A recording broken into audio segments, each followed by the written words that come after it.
Yeah, I think for me, the whole experience was very comforting.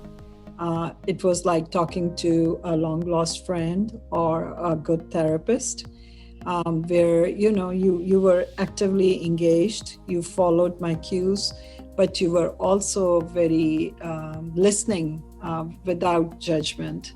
I not even for one moment I felt that you are judging me or creating an opinion about me. So it was very nice, comforting to let things flow.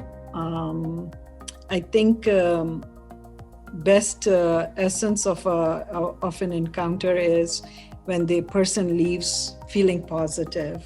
And when I feel very encouraged when I see people in journalism, especially, or the field of social media,